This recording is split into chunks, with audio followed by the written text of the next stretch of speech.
കുറച്ച് തിരികെ പോയി പിന്നെ ആ സ്ഥാനമൊക്കെ പോയി, അത് വേറെ ചരിത്രം. അതുപോലെ ഞാൻ പറഞ്ഞല്ലോ നേരത്തെ, തിരുമേനിയുമായിട്ട് ധാരാളം യാത്രകളിൽ ഞാൻ കൂടിയിട്ടുണ്ട്. യാത്ര ചെയ്യുന്ന സമയത്ത് ഏതെങ്കിലും യാമപ്രാർത്ഥനയുടെ സമയമാണെങ്കിൽ ഒന്നുകിൽ ഉച്ച നമസ്കാരത്തിൻ്റെ അല്ലെങ്കിൽ സദ്യ നമസ്കാരത്തിൻ്റെ പള്ളിയിലെത്താൻ സാധിക്കുന്നില്ല. ആ സമയമാകുമ്പോൾ പറയും നമസ്കരിക്കാം. അത് ഉച്ച നമസ്കാരമാണെങ്കിൽ കാറിലിരുന്ന് നമസ്കരിക്കുകയാണ്. അപ്പം അതിനൊന്നും എവിടെയാണെങ്കിലും അതിനൊന്നും ഒരു മുടക്കവുമില്ല. ആ പ്രാർത്ഥനയ്ക്കോ ആ നമസ്കാരങ്ങൾക്കോ അതിനോ യാതൊരു വിഘ്നവും വരാൻ പാടില്ല. അതായിരുന്നു നിർബന്ധം. അതുപോലെ സുറിയാനി ഭാഷയിൽ ഇത്രമാത്രം പാണ്ഡിത്യം. തിരുമേനി എപ്പോഴും നിങ്ങളും ആരെങ്കിലുമൊക്കെ ശ്രദ്ധിച്ച് കാണും, തിരുമേനി സുറിയാനി തക്സയാണ് ഉപയോഗിക്കുന്നത്, മലയാളമല്ല. അത്രമാത്രം പാണ്ഡിത്യമായിരുന്നു. അതുപോലെ ഞാൻ പറഞ്ഞല്ലോ ഇംഗ്ലീഷ് ഭാഷയിലുള്ള പരിജ്ഞാനം. തിരുമേനി ഒരു ധ്യാന ഗുരുവായിരുന്നു. തിരുമേനി നല്ല നമ്മുടെ കൂദാശകളെ സംബന്ധിച്ച് വളരെ ഭംഗിയായിട്ട് ക്ലാസ് എടുക്കുമായിരുന്നു. ഞാൻ ഒരു സംഭവം ഓർക്കുന്നു. മല്ലപ്പള്ളിയിൽ പാതിക്കാട്ട് വെച്ചൊരു സൺഡേ സ്കൂൾ അധ്യാപകരുടെ ഒരു ക്യാമ്പ് നടന്നു, 3 ദിവസത്തെ ക്യാമ്പ്. ഞാനും അതിൽ സംബന്ധിച്ചു. അപ്പോൾ തിരുമേനി എടുക്കുന്ന സബ്ജക്റ്റ് മാമോദിസായ. വേറെ അച്ഛന്മാരൊക്കെ ക്ലാസ് എടുക്കുന്നുണ്ട്. തിരുമേനി മാമോദിസായെക്കുറിച്ചാണ് ക്ലാസ് എടുക്കുന്നത്.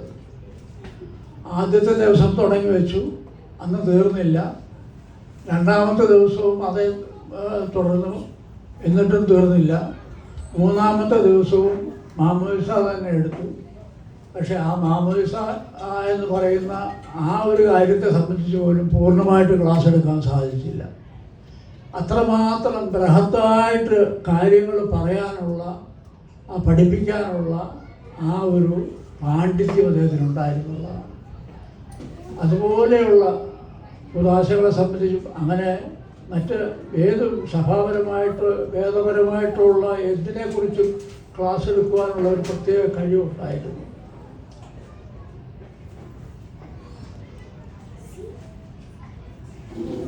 ഞാൻ വളരെ പെട്ടെന്ന് നിർത്താം.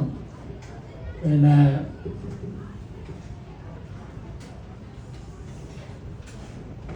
ഒരിക്കൽ അപ്പോൾ തിരുമേനിക്ക് കുറച്ച് വ്യക്തിപരമായ ചില ദുഃഖങ്ങളൊക്കെ മനസ്സിലുണ്ടായിരുന്നു. അദ്ദേഹത്തോട് അടുത്ത് നിന്ന ചില വ്യക്തികളിൽ നിന്ന് തിരുമേനിക്കുണ്ടായ ദുരനുഭവങ്ങൾ അതെല്ലാം ഇങ്ങനെ മനസ്സിൽ കിടന്ന് വേദനിപ്പിക്കുന്നുണ്ടായിരുന്നു. അപ്പോൾ ഒരു ദിവസം എന്നെ ഫോണിൽ വിളിച്ചു, നീ ഇവിടെ വരെ വരണമെന്ന് പറഞ്ഞു. ദേവലോകത്താണ്. ഞാൻ ചെന്ന് കൈമുത്തി ഓഫീസ് മുറിയിൽ അവിടെ ഇരിക്കാൻ പറഞ്ഞു. ഞാൻ നേരെ എതിർവശത്ത് അവിടെ ഇരുന്നു.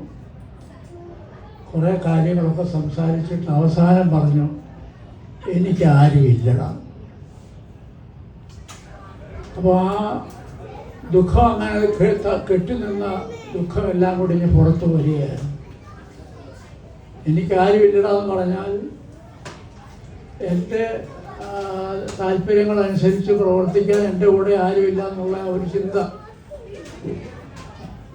ഞാൻ തിരുമേനിയാണെന്നൊന്നും ഓർത്തില്ല. പെട്ടെന്ന് എഴുന്നേറ്റ് ചെന്ന് കയ്യെ പിടിച്ച് തിരുമേനിയോട് അങ്ങനെ കൽപ്പിക്കരുത്, 10,000 തിരുമേനിയുടെ പുറകിലില്ലേ എന്ന് ചോദിച്ചു. അപ്പം ഈ ഉള്ളിൽ കിടന്ന വേദന ആരോടെങ്കിലും ഒന്ന് എക്സ്പോസ് ചെയ്യണമല്ലോ. അതിനുവേണ്ടി വിളിച്ച് പറഞ്ഞു കഴിഞ്ഞപ്പോൾ തിരുമേനിക്കും അങ്ങനെ ഒരു ആശ്വാസം വന്ന് കാണും. പക്ഷേ ആ പറഞ്ഞ കാര്യം എന്ന് പറയുന്നത്, തിരുമേനി കാര്യം ചെയ്തതിന് ശേഷം കോട്ടയം മുതൽ ശാസ്താംകോട്ട ഹോറേബ് ആശ്രമം വരെയുള്ള ആ ഒരു തീർത്ഥയാത്ര, അത് കണ്ടവർക്കറിയാം എത്രയോ ലക്ഷങ്ങൾ തിരുമേനിയുടെ പുറകിലുണ്ടായിരുന്നു. രാത്രി മണിക്കൂറുകളോളം കാത്തുനിന്ന് ആ തിരുമുഖമൊന്ന് കാണുവാൻ റോഡിൽ കാത്തുനിന്ന ജനലക്ഷങ്ങൾ കോട്ടയം മുതൽ ഹോറേബ് വരെ. അത്രമാത്രം ജനങ്ങൾ അദ്ദേഹത്തെ സ്നേഹിച്ചിരുന്നു, ബഹുമാനിച്ചിരുന്നു, ആദരിച്ചിരുന്നു എന്നുള്ളതാണ് സത്യം. 2004 തിരുമേനിയുടെ പേരിൽ ഞങ്ങളുടെ പള്ളിയിൽ ഒരു പാഴ്സനേജ് പണിതു. 2004 ഒടുവിലാണ്. നിർബന്ധമായിട്ടും തിരുമേനി വന്നത് കൂദാശ ചെയ്യണമെന്നുള്ള ആഗ്രഹമുണ്ടായിരുന്നു. അന്ന് മാസത്തിൽ ശാരീരികമായിട്ട് ഒത്തിരി പ്രയാസങ്ങളുണ്ട്. എന്നിരുന്നാലും വിളിച്ചു കഴിഞ്ഞപ്പോൾ വന്നു, കൂദാശ ചെയ്തു, പടി കയറി മുകളിലത്തെ മുറിയിൽ പോയി കിടന്ന് രാത്രി ഉറങ്ങി. പിറ്റേ ദിവസം രാവിലെയാണ് അവിടുന്ന് പോയത്. എനിക്ക് തോന്നുന്നു അതിനുശേഷം പിന്നെ പൊതുവായിട്ടുള്ള അങ്ങനെയുള്ള പരിപാടികളിലൊന്നും പങ്കെടുക്കുവാൻ എനിക്ക് സാധിച്ചു കാണുകയില്ല. ഞാൻ പിന്നെ അതിനെക്കുറിച്ച് അന്വേഷിച്ചില്ല. കാരണം പിന്നീട് ക്ഷീണം വർദ്ധിക്കുകയായിരുന്നു ചെയ്തത്. 2006 ജാനുവരി 26 അവിടുന്ന് ഈ ലോകം വിട്ട് കടന്നു പോവുകയും ചെയ്തു. അതിനുവേണ്ടി മുൻകൂട്ടി തന്നെ തീരുമാനിച്ച് നിർദ്ദേശിച്ചിരുന്നതനുസരിച്ച് ശാസ്താംകോട്ട ഹോറേബിലെ പള്ളിയോട് ചേർന്ന് തന്നെ അദ്ദേഹത്തിൻ്റെ കല്ലറ ഒരുക്കുകയും അവിടെ ഇരുത്തുകയും ചെയ്തു. ഇന്ന് തിരുമേനിയുടെ ഓർമ്മ പെരുന്നാളിന് അനേകായിരങ്ങൾ തീർത്ഥാടകരായിട്ട് അവിടെ പോകുന്നുണ്ട്, അനുഗ്രഹം പ്രാപിക്കുന്നുണ്ട്. നമുക്കും ആ ഓർമ്മയിൽ അഭയം പ്രാപിക്കാം, പ്രാർത്ഥിക്കാം.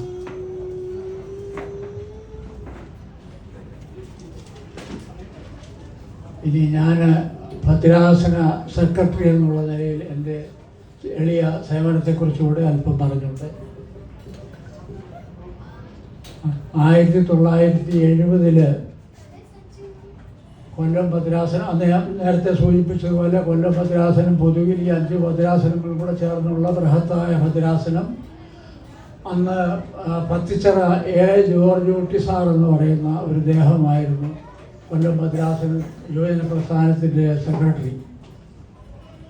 1970 എന്നെ കൂടെ അദ്ദേഹത്തിൻ്റെ ജോയിൻ്റായിട്ട് നിയമിച്ചു തിരുമനസ്സുകൊണ്ട്.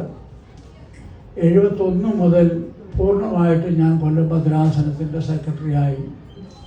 79 വരെ, അബുദാബിയിലേക്ക് വരുന്നത് വരെ ഞാൻ കൊല്ലം ഭദ്രാസന സെക്രട്ടറി ആയിരുന്നു. അന്നത്തെ പോലെ പ്രവർത്തനത്തിന് ഫണ്ടൊന്നുമില്ല. ഭദ്രാസന അക്കൗണ്ടിലും അതിനുവേണ്ടി പ്രത്യേക എമൗണ്ടൊന്നും നീക്കി വെക്കാറില്ല. പിന്നെ യാത്ര ചെലവുകളൊക്കെ അവരവർ തന്നെ വഹിക്കുകയാണ് ഉണ്ടായതെന്ന് പറയുന്നതാണ് സത്യം. 71 മുതൽ 79 വരെ ഈ ബൃഹത്തായ ഭദ്രാസനത്തെ പല ഗ്രൂപ്പുകളായിട്ട് തിരിച്ചിട്ട് ആ ഗ്രൂപ്പുകൾ ഓരോന്നിനും ഗ്രൂപ്പ് ഓർഗനൈസർമാരെ നിയമിച്ചിരുന്നു. ആ ഓർഗനൈസർമാർ അവരവരുടെ കീഴിലുള്ള പള്ളികൾ സന്ദർശിക്കുകയും അവിടുത്തെ പ്രസ്ഥാന പ്രവർത്തനങ്ങൾ പരിശോധിക്കുകയും നിർദ്ദേശിക്കുകയും ഒക്കെ ചെയ്യണമായിരുന്നു. എന്നിട്ട് ഞങ്ങൾ 2-3 മാസം ഇരിക്കുമ്പോൾ ഈ ഓർഗനൈസർമാരെ വിളിച്ചു കൂട്ടി പൊതുവായിട്ടുള്ള പ്രവർത്തനങ്ങളെക്കുറിച്ച് ചർച്ച ചെയ്യുക, അതിനാവശ്യമായ നിർദ്ദേശങ്ങൾ കൊടുക്കുക, ഇതൊക്കെയായിരുന്നു. അങ്ങനെയാണ് ഭദ്രാസന കമ്മിറ്റികൾ കൂടിയിരുന്നത്. എന്നിട്ട് പൊതുവായിട്ട് വർഷത്തിൽ ഒരിക്കൽ ഭദ്രാസനത്തിൻ്റെതായിട്ടുള്ള ഒരു ആനുവൽ ക്യാമ്പ്, അതൊരു 3 ദിവസമോ 4 ദിവസമോ ഏതെങ്കിലും ഒരു കേന്ദ്രത്തിൽ വെച്ചൊരു ആനുവൽ ക്യാമ്പ് എല്ലാ പള്ളികളിൽ നിന്നുമുള്ള ഈ 2 പ്രതിനിധികളെ ചേർത്ത് പള്ളി ചെലവിൽ 2 പ്രതിനിധികൾ വീതം എല്ലാ പള്ളികളിൽ നിന്നും വരിക. ആ 3 ദിവസത്തെ ക്യാമ്പ്, അതിനോടനുബന്ധിച്ചുള്ള ക്ലാസ്സുകൾ, തിരുമേനിയും ഉണ്ടാകും. എന്നിട്ട് അവിടെ എല്ലാത്തിനുമുള്ള മത്സരങ്ങൾ, പാട്ട്, അത് പ്രസംഗം, അങ്ങനെയുള്ളതിനെക്കുറിച്ച് എല്ലാ മത്സരങ്ങൾ നടത്തി ട്രോഫി കൊടുക്കുക, അതൊരു പരിപാടിയായിരുന്നു. അതുപോലെ ഞാൻ സെക്രട്ടറി ആയിട്ടിരിക്കുന്ന കാലത്താണ് ആദ്യമായിട്ട്, അതിനു മുമ്പേ തുമ്പോണമെന്ന് പരുമലയ്ക്ക് തീർത്ഥയാത്ര അതിന് മുമ്പ് മുതലേ ഉണ്ട്. കൈപ്പട്ടൂടും തുടങ്ങുന്ന തീർത്ഥയാത്ര കൊല്ലം ഭദ്രാസനത്തിൽ നിന്ന് അങ്ങനെയുള്ള ഒരു തീർത്ഥയാത്ര ഞാൻ സെക്രട്ടറി ആയിട്ടിരിക്കുന്ന കാലത്ത് അന്ന് പിന്നെ ഫാദർ അലസ് പുരമ്പിൽ, അദ്ദേഹം കടനാട്ടുകാരനായിരുന്നു, അദ്ദേഹമായിരുന്നു പിന്നെ കേന്ദ്ര സെക്രട്ടറി. അപ്പോൾ അദ്ദേഹവും ഞങ്ങളെല്ലാം കൂടെ ചേർന്നൊരു തീരുമാനമെടുത്ത് അടൂർ കണ്ണംകോട്ട് പള്ളിയിൽ നിന്ന് പരുമലയ്ക്കൊരു തീർത്ഥയാത്ര പോകാനുള്ള തീരുമാനമെടുത്തു. അങ്ങനെ ഞങ്ങൾ ആദ്യം 150 പേരുമായിട്ടാണ് അടൂർ നിന്ന് പരുമല വരെ തീർത്ഥയാത്ര നടത്തിയത്. ആ എണ്ണം പിന്നെ വർദ്ധിച്ചു, പിന്നെ ആയിരങ്ങളായി, ഇപ്പോഴും നടക്കുന്നുണ്ട്. അടൂർ തിരിച്ച് കായംകുളം, തട്ടാരമ്പലം, കരിപ്പുഴ വരെയും പോയിട്ടുണ്ട്. അവിടുന്ന് തിരിച്ച് മാവേലിക്കര പുതിയാവിപ്പള്ളിയിൽ വന്നിട്ട് അവിടുന്ന് നേരെ വടക്കോട്ട് പരുമല ചെന്ന് അവിടെ പ്രാർത്ഥനയും കഴിഞ്ഞ് പിരിയുക. അതൊരു പ്രധാനപ്പെട്ട ഒരു തീർത്ഥയാത്രാ സംഘം അന്ന് അങ്ങനെ പോകൊണ്ടിരുന്നു. അത് പിന്നെ ക്രമേണ വളർന്ന് ഈ അടുത്ത സമയത്ത് അറിഞ്ഞത് ഏതാണ്ട് 10,500 പേരുണ്ട് ഇപ്പോഴും കണ്ണംകൊട്ടുനിന്ന് പരുമലയ്ക്ക് പോകാനായിട്ടുള്ള തീർത്ഥയാത്രയിൽ. അതങ്ങനെ വളർന്നുകൊണ്ടേയിരിക്കുന്നു. നല്ലത് തന്നെ. അതുപോലെ കേന്ദ്രത്തിൽ കേന്ദ്ര ജനറൽ സെക്രട്ടറി അന്ന് ഈ ഞാൻ മുമ്പേ പറഞ്ഞ ഫാദർ അലസ് കുരുമ്പിലായിരുന്നു. നമ്മുടെ ബാബാ തിരുമേനി പ്രസ്ഥാനം പ്രസിഡൻറ്റും അലസ് കുരുമ്പിലച്ചൻ ജനറൽ സെക്രട്ടറി. പിന്നെ ഞങ്ങളുടെ കേന്ദ്ര കമ്മിറ്റി കൂടുന്നത് ചെങ്ങന്നൂർ ബഥേൽ അരമനയിൽ വെച്ചാണ്, എല്ലാവർക്കും വരാനുള്ള സൗകര്യത്തിന്. അന്ന് ഭദ്രാസന സെക്രട്ടറിമാർ അന്നൊരു ഒരു പബ്ലിഷിംഗ് ചെയ്തിരുന്നത് ഓർത്തഡോക്സ് യൂത്ത് എന്ന് പറയുന്ന മാസിക. അതിൻ്റെ എഡിറ്റർ ബഹുമാനപ്പെട്ട ജോഷുവാച്ചനായിരുന്നു. അതിൻ്റെ ട്രഷറർ ഡി മാത്യു സാറായിരുന്നു. പത്തനംതിട്ട കോളേജിലെ പ്രൊഫസറായിട്ട് റിട്ടയർ ചെയ്ത ഡി മാത്യു സാറ്. അതിൻ്റെ പബ്ലിഷർ ചന്ദനപ്പള്ളിക്കാരനൊരു KV ശ്യാമമേനച്ഛനായിരുന്നു. അച്ഛൻ മരിച്ചുപോയി. അപ്പോൾ ഈ പിന്നെ ജോഷുവാച്ചനും മാത്യു സാറും ശ്യാമമേനച്ഛനും പിന്നെ ഭദ്രാസന സെക്രട്ടറിമാർ ഞങ്ങളെല്ലാവരും കൂടെയാണ് കേന്ദ്ര കമ്മിറ്റിയായിട്ട് കൂടിക്കൊണ്ടിരുന്നത്. ആ കേന്ദ്ര കമ്മിറ്റി ഭദ്രാസനങ്ങളിൽ പ്രവർത്തിക്കേണ്ട രീതികളെക്കുറിച്ചൊക്കെ ചർച്ച ചെയ്യുകയും അതനുസരിച്ചുള്ള പ്രവർത്തനങ്ങൾ ഭദ്രാസനങ്ങളിൽ നടത്തുകയും ചെയ്യുമായിരുന്നു. എന്നിട്ട് കേന്ദ്രത്തിൻ്റേതായിട്ട് വർഷത്തിലൊരിക്കൽ ഒരു ക്യാമ്പ്, അത് 3 ദിവസം, അതേതെങ്കിലും ഒരു പള്ളിയിൽ തിരഞ്ഞെടുത്തിട്ട് അവിടെ വെച്ചാണ് നടത്തിക്കൊണ്ടിരിക്കുന്നത്. ഞാൻ ചുമതലയേറ്റ ആ വർഷം 72 മണർകാട്ട് പള്ളിയിൽ വെച്ചൊരു സംഗമം നടത്തി. ഇതുപോലൊരു ക്യാമ്പ് മണർകാട് പള്ളി. അന്ന് ബാബാ തിരുമേനി തന്നെയാണ് പ്രസിഡൻറ്റ്. തിരുമേനിയും ഉണ്ടായിരുന്നു. ഞങ്ങൾ 3 ദിവസം അവിടെ ക്യാമ്പ് നടത്തി. പിന്നെ പള്ളിയിൽ അവസാന ദിവസം പള്ളിയിൽ നമ്മുടെ തിരുമേനി കുർബാന അർപ്പിച്ചു. ഭാഗ്യമെന്ന് പറയട്ടെ, എനിക്കും ആ മദ്ബായിൽ പ്രവേശിക്കാൻ സാധിച്ചു. അതിനുശേഷമാണ് പിന്നെ സഭാപരമായിട്ട് ഒരു വലിയ പ്രശ്നത്തിലേക്ക് നീങ്ങുന്നതും സഭ പിളരുന്നതും. അങ്ങനെ മണർകാട്ട് പള്ളിയിൽ ഒരു കുർബാനയിൽ സംബന്ധിക്കുവാനും എനിക്ക് അവസരം ലഭിച്ചെന്നുള്ളത് ഈ അവസരത്തിൽ ഓർക്കുകയാണ്.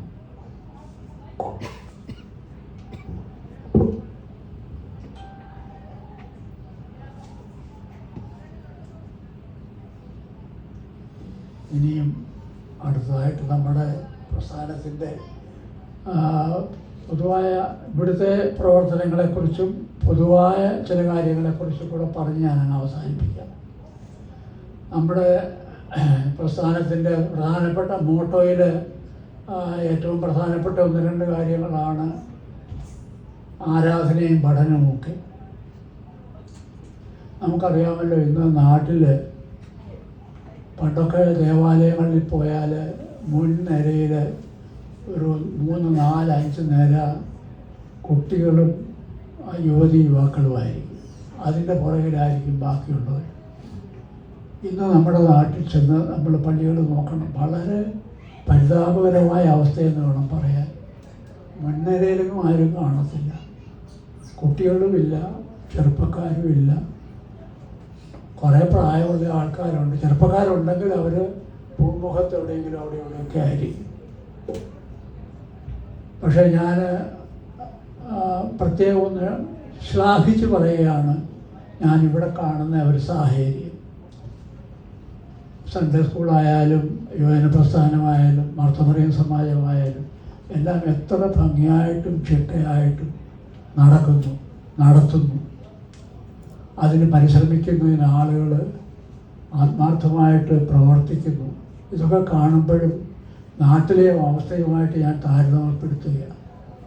ഇന്ന് എന്തെങ്കിലുമൊക്കെ നടക്കുന്നെങ്കിൽ ഇങ്ങനെയുള്ള പുറത്തുള്ള ഭദ്രാസനങ്ങളിലെ പള്ളികളിലേ നടക്കുന്നുള്ളൂ.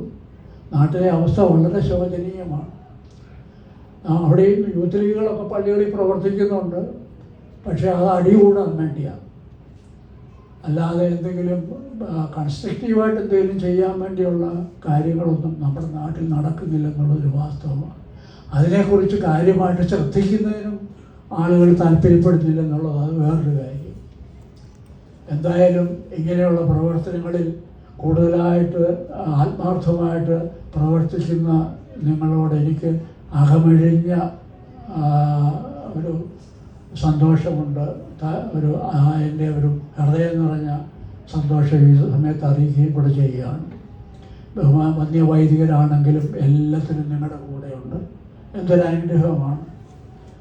അപ്പോൾ ആ ഒരു സ്ഥിതിവിശേഷം നമ്മുടെ നാട്ടിൽ ഞാൻ പറയാം, വളരെ സങ്കടത്തോടുകൂടി പറയുക, ഏതാനും ചില പള്ളികളിലൊക്കെ അത് കുറേയൊക്കെ ചിട്ടയായിട്ട് നടക്കുന്നുണ്ടെന്നുള്ളതല്ലാതെ വളരെ പ്രയാസമാണ് ഓരോരുത്തർക്ക് നിന്ന് കണ്ടാൽ. ആ കുഞ്ഞുങ്ങളെ പോലും ശരിയായിട്ട് നിയന്ത്രിക്കാനോ നടത്താനോ കുഞ്ഞുങ്ങളൊന്നും ഇല്ല. എല്ലാ വീട്ടിലും തീരെ പൊടിക്കുഞ്ഞുങ്ങളെ ഉള്ളു. ബാക്കിയുള്ളവരൊക്കെ ഇവിടെ എല്ലാം പുറത്തു പോയിരിക്കുക. നാട്ടിലെ കുട്ടികളാരും ഇല്ല. 12 ക്ലാസ് പാസ്സാകാൻ നോക്കിയിരിക്കുക എവിടെയെങ്കിലും രക്ഷപ്പെട്ടു പോകാനായിട്ട്. അപ്പോൾ പിന്നെ അവിടുത്തെ സ്ഥിതി പിന്നെ ഇനിയും ശോചനീയമാകത്തേ ഉള്ളൂ.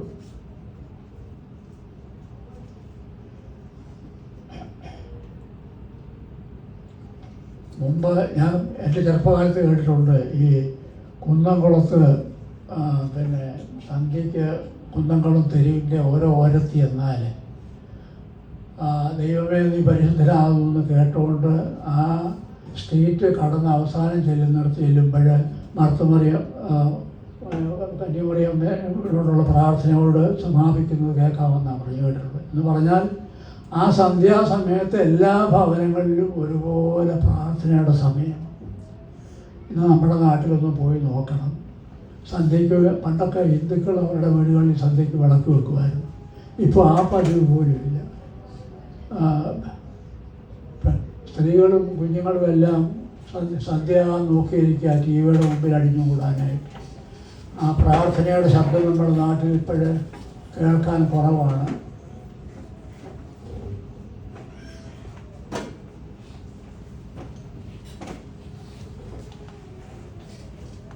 നമ്മുടെ ആരാധനയുടെ മഹത്വവും ഞാൻ പറഞ്ഞല്ലോ, മോട്ടോയിലൊരു പ്രധാനമാണ് നമ്മുടെ ആരാധന. എത്ര മഹത്തരമാണ് നമ്മുടെ ആരാധന. ഞാൻ പത്തനംതിട്ട കോളേജിൽ ചേരുന്ന വർഷം അന്ന് ഞങ്ങളുടെ പ്രിൻസിപ്പൽ സർ നിക്കോളാസ് സ്വർണോവ് എന്ന് പറയുന്ന ഒരു റഷ്യക്കാരനായിരുന്നു. അദ്ദേഹം സ്റ്റാലിൻ്റെ കാലത്ത് അദ്ദേഹവും ഭാര്യയുമായി കൂടെ അവിടുന്ന് എങ്ങനെയോ രക്ഷപ്പെട്ട് സിലോണിൽ പോയതാണ്. അദ്ദേഹം ഒരു സുവിശേഷ പ്രവർത്തകനായിരുന്നു. സിലോണിൽ നിന്ന് ഡാനിയൽ മാർ പിരസിലോസ് തിരുമേനി, അന്ന് റബ്ബാച്ചനാണ് ഈ സ്വർണോവിനെ ക്ഷണിച്ച് പത്തനംതിട്ട കോളേജിൻ്റെ ആദ്യ പ്രിൻസിപ്പലായിട്ട് നിയമിക്കുന്നത്. അപ്പോൾ ഞാൻ ചെല്ലുമ്പോൾ എൻ്റെ പ്രിൻസിപ്പൽ ഈ സ്വർണോവാണ്. അദ്ദേഹം നമ്മുടെ ദേവാലയങ്ങൾ സന്ദർശിച്ച് നമ്മുടെ ശുശ്രൂഷകൾ നല്ല കണ്ട് അതിനെക്കുറിച്ചൊരു പുസ്തകം എഴുതി, ദ ക്രിസ്ത്യൻ ഈസ്റ്റ് എന്ന് പറഞ്ഞ്. നമ്മുടെ മാമോദിസ, നമ്മുടെ വിവാഹം, നമ്മുടെ സംസ്കാര ചടങ്ങുകൾ, അതിൻ്റെയൊക്കെ ഫോട്ടോ എടുത്തിട്ട് അദ്ദേഹത്തിൻ്റെതായ ഒരു അതിനെക്കുറിച്ചുള്ള ഒരു പ്രത്യേക താല്പര്യം, അതിനോടുള്ള ആ ഒരു പിന്നെ അദ്ദേഹത്തിനുണ്ടായ പ്രചോദനങ്ങൾ അതെല്ലാം ചേർത്ത് ഒരു പുസ്തകം എഴുതുകയുണ്ടായി. അപ്പം മറ്റുള്ളവരെ പോലും, മറ്റ് സമുദായക്കാരെ പോലും, ഈവൻ ഹിന്ദുക്കൾ പോലും നമ്മുടെ ആരാധനകളിൽ വന്നു നിന്നാൽ അവർ വളരെ സന്തോഷമായിട്ടത് കേട്ടനുഭവിച്ചാണ് പോകുന്നത്. ഇത്രയും മഹത്തായ ഒരു ആരാധന ഒരു വിഭാഗത്തിൽ നമുക്ക് കാണാൻ സാധ്യമല്ല. മാർത്തോമാക്കാർ നമ്മുടെ ആരാധനാഗീതങ്ങൾ എടുത്തിട്ട് വാക്കുകൾ അങ്ങോട്ടും ഇങ്ങോട്ടും മാറ്റിയിട്ട് വികലമാക്കി കളഞ്ഞില്ലേ? റീത്തുകാരങ്ങോട്ട് പോയിട്ട് അവരും നമ്മുടെ ആരാധനക്രമം എടുത്തിട്ട് അവിടെ ഇവിടെയും വാക്കുകൾ മാറ്റി കുറേ പാട്ടുകൾ അവരും മാറ്റി. ഈണങ്ങൾ കുറേയൊക്കെ ഉണ്ടാക്കും. മാർത്തോമാക്കാർ ഈണം പോലും മാറ്റി. എത്ര സുന്ദരമായിരുന്നു ആണ് നമ്മുടെ ആരാധനാ ഗീതങ്ങൾ. കൊട്ടാരത്തിൽ ശങ്കുണ്ണി, വെണ്ണിക്കുളം മഹാകവി CP ചാണ്ടി അവരൊക്കെ രചിച്ച നമ്മുടെ ആരാധനാ ഗീതങ്ങൾ. ആ ഗീതങ്ങൾ കേട്ടാൽ മതിയല്ലോ, ഭക്തി തന്നെ ഹൃദയത്തിൽ ഉണ്ടാകുമല്ലോ. അതെല്ലാം കളഞ്ഞു കൊടുക്കാനല്ല. അത് മറ്റുള്ളവർ പോലും ശ്ലാഘിക്കുന്ന ആ ആരാധന വാസ്തവത്തിൽ നമ്മളത് ശരിക്കും ഉൾക്കൊള്ളുന്നു എന്നുള്ളതൊരു അത് നമ്മളോട് തന്നെ ചോദിക്കേണ്ട കാര്യമാണ്. CP ചാണ്ടി സാറ് പത്തനംതിട്ട അവിടെ പത്തനംതിട്ട കാതോലിക്കറ്റ് ഹൈസ്കൂളിലെ ടീച്ചറായിരുന്നു. ഞാൻ കണ്ടിട്ടുണ്ട്. ഞാൻ അവിടെ പഠിക്കുന്ന കാലത്ത് പലപ്പോഴും അദ്ദേഹവുമായിട്ട് ബന്ധപ്പെട്ടിട്ടുണ്ട്. പക്ഷേ അദ്ദേഹം ജീവിച്ചിരുന്ന കാലത്ത് അദ്ദേഹം അർഹിച്ച രീതിയിൽ ബഹുമാനിക്കുന്നതിനോ ആദരിക്കുന്നതിനോ നമുക്ക് സാധിച്ചില്ല എന്നുള്ള ഒരു ദുഃഖസത്യമുണ്ട്. അവിടെ ഇവിടെയുമൊക്കെ പുകഴ്ത്തി പറയുന്നുണ്ട്. അദ്ദേഹം ഒരു സന്യാസി വര്യനെ പോലെ ജീവിച്ച വ്യക്തിയാണ്. സഭയ്ക്ക് വേണ്ടി ജീവിച്ച വ്യക്തിയാണ്. എത്ര മനോഹരമാണ് അദ്ദേഹത്തിൻ്റെ നമസ്കാര ഗീതങ്ങളൊക്കെ. അതുപോലെ കൊട്ടാരത്തിൽ ശങ്കുണ്ണി, നമ്മുടെ വെളിവ് നിറഞ്ഞൊരു ഈശോ എഴുതിയ ചമച്ച കൊട്ടാരത്തിൽ ശങ്കുണ്ണി ഒരു ഹിന്ദുവായ ആളിന് ഇത്ര മനോഹരമായിട്ട് ഗാനം രചിച്ച് നമുക്ക് തരാൻ സാധിച്ചിട്ടുള്ളതാണ്. വെളിവ് നിറഞ്ഞൊരു ഈശോയെ പോലെ ഹൃദയത്തിൽ തട്ടുന്ന ഒരു ആരാധനാ ഗീതം, അതുപോലെ മറ്റ് നമസ്കാര ഗീതങ്ങളൊക്കെ, അതൊക്കെ നമ്മൾ ഭംഗിയായിട്ട് പഠിക്കുക, അത് ചൊല്ലാൻ ശ്രമിക്കുക. അത് വലിയ ഒരു ആനന്ദം തരുന്ന കാര്യമാണ്. നമുക്ക് അനേക താപസ ശ്രേഷ്ഠരുണ്ടായിരുന്നു. ഇപ്പോഴില്ലെന്നല്ല. നമ്മൾ പരുമല തിരുമേനിയെ തുടങ്ങി ഇങ്ങോട്ട് എടുത്താൽ പരിസനായ പരുമല തിരുമേനി, പാമ്പാടി തിരുമേനി, ഗീവരീസ് തിരിയൻ ബാവ, വട്ടശ്ശേരി തിരുമേനി, അതുപോലെ പുത്തങ്കാവിൽ കൊച്ചു തിരുമേനി, പത്രോസ്മാർ ഒസ്താത്യൂസ് തിരുമേനി, അങ്ങനെ ഭക്തന്മാരുടെ ഒരു നേരം നമുക്ക് കാണാൻ സാധിക്കും. നമുക്ക് അങ്ങനെയുള്ള അവരുടെയൊക്കെ പ്രാർത്ഥനയുടെ ബലത്തിലാണ് സഭ ഇപ്പോൾ നിലകൊള്ളുന്നത്. ആരെല്ലാം നമ്മളിൽ നിന്ന് ആളുകളെ പിടിച്ചോണ്ട് പോയി. പോർച്ചുഗീസുകാർ വന്ന് കുറേ പേരെ കൊണ്ടുപോയി, ഇംഗ്ലീഷുകാർ വന്ന് കുറേ പേരെ കൊണ്ടുപോയി. പിന്നെ അവർ അദ്ദേഹമുണ്ടല്ലോ മാർത്തോമാ സഭ സ്ഥാപിച്ച എബ്രഹാം മൽപ്പാൻ, അദ്ദേഹം കുറേ ആളുകളെ കൊണ്ടുപോയി. അവിടെ ഇവിടെയുള്ള ഉപദേശിമാർ നമ്മുടെ ആളുകളെ മാത്രമേ അവർ പിടിക്കുന്നുള്ളൂ. മറ്റേ പെന്തക്കോസ്ത് സഭകളിലേക്ക്, വേറെ സഭകളിലൊന്നും അങ്ങനെ പോകുന്നില്ല. നമ്മുടെ ആളുകളാണ് പോകുന്നതല്ല. ഇതെല്ലാം പോയിട്ടും ഇന്നും ഈ സഭ ഇങ്ങനെ നിലനിൽക്കുന്നത് ഈ പരിശുദ്ധന്മാരുടെ പ്രാർത്ഥനയും അവരുടെ ആ ജീവിത വിശുദ്ധിയും കൊണ്ടാണ്. അതാണ് നമുക്ക് ബലം തരുന്നത്. അങ്ങനെയുള്ള വിശുദ്ധന്മാർ നമുക്കുണ്ടായിരുന്നു. അവരെ നമുക്ക് വളരെ ആദരവോടെ ഭക്തിയോടെ ഓർക്കാം, അവരുടെ പ്രാർത്ഥനയിൽ ശരണപ്പെടാം.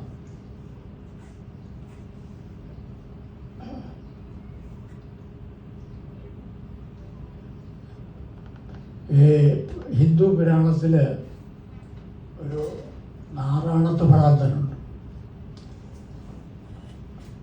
പറയപ്പെട്ട പന്തിരുവരിൽ ഒരാളായ നാറാണത്ത് ഭ്രാന്തൻ. ഈ നാറാണത്ത് ഭ്രാന്തന് ഒരു പ്രത്യേക പരിപാടി ഉണ്ടായിരുന്നു. വലിയ ഉരുളൻ കല്ല് ഉരുട്ടി ഉരുട്ടി ഉരുട്ടി കുന്നിൻ്റെ മുകളിൽ കയറ്റും. അതാണ് ജോലി. രാവിലെ വലിയ ഭാരമുള്ള ഉരുളം കല്ല് ഉരുട്ടി ഉരുട്ടി ഉരുട്ടി അതിൻ്റെ മണ്ടയ്ക്ക് കൊണ്ട് കയറ്റുക. എന്നിട്ട് ഒറ്റത്തള്ള് നേരെ താഴേക്ക്, എന്നിട്ട് കൈ പൊട്ടിച്ചിരിക്കുക. പക്ഷേ ഞാനതിൽ നിന്ന് മനസ്സിലാക്കിയത്, അദ്ദേഹം മനസ്സിലാക്കാൻ ശ്രമിച്ചതും അതായിരിക്കണം മറ്റുള്ളവർ മനസ്സിലാക്കാൻ ശ്രമിച്ചത്. നമുക്ക് ജീവിതത്തിൻ്റെ പടവുകൾ കയറാൻ വളരെ പ്രയാസമാണ്. വലിയ ഭാരമേറിയ കല്ല് ഉരുട്ടിക്കയറ്റുന്നത് പോലെയുള്ള പ്രയാസമാണ് നമുക്ക് നമ്മുടെ ജീവിതത്തിൻ്റെ പടവുകളും നടന്നു കയറാൻ. പക്ഷെ വീഴാനോ ഒരു നിമിഷം മതി, ഒരു നിമിഷം മതി.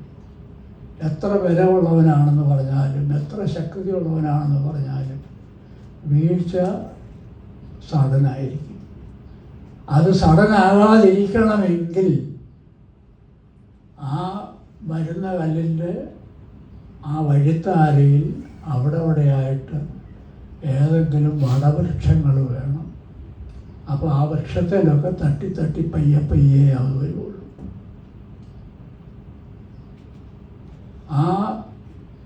അത് വരണമെങ്കിൽ നമ്മുടെ പ്രവൃത്തികളാണ്.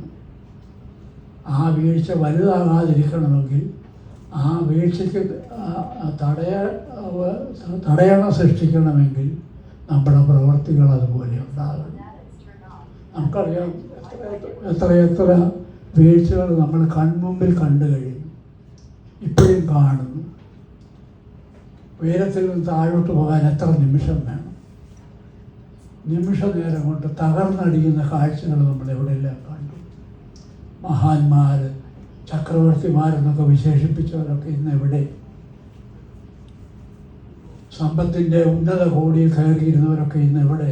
എത്രയെല്ലാം വീഴ്ചകൾ നമ്മൾ കാണും. അപ്പം നമുക്ക് വേണ്ടത് ഈ വീഴ്ച വന്നാലും ഇടയ്ക്കിടയ്ക്കൊന്ന് തങ്ങി നിൽക്കാനുള്ള ഒരു അവസരം കിട്ടണം. പുഞ്ച അടുത്തുള്ളവർക്കറിയാം, പുഞ്ചയിൽ ഒരു നെല്ലുണ്ട്. ഒരു പ്രത്യേക വിത്താണ്, അത് പേര് ഞാൻ മറന്നുപോയി. അതിനൊരു പ്രത്യേക രീതിയുണ്ട്. കതിര് വന്നു കഴിഞ്ഞ് പിന്നെ വെള്ളം പൊങ്ങിയാൽ ഇത് കതിര് കൊണ്ട് മുട്ടയിൽ പോകും, വെള്ളത്തിന് മുകളിൽ നിൽക്കും. അപ്പോൾ കതിരെപ്പോഴും വെള്ളത്തിന് മുകളിൽ നിൽക്കും. അപ്പോൾ എത്ര വീഴ്ച വന്നാലും ശരി, അതിൽ നിന്ന് ഉയർന്നു നിൽക്കാനുള്ള ഒരു കഴിവ് ആ വിത്തിനുണ്ട്, അല്ലെങ്കിൽ ആ നെല്ലിനുണ്ട്.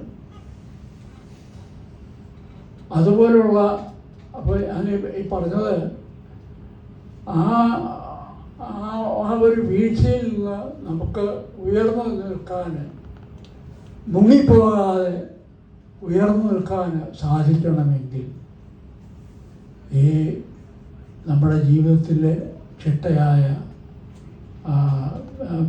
ദൈവത്തെ നിലനിർത്തിയുള്ള ഒരു ജീവിത നിലവാരത്തിൽ നമ്മൾ എത്തണമെന്നുള്ളതാണ്.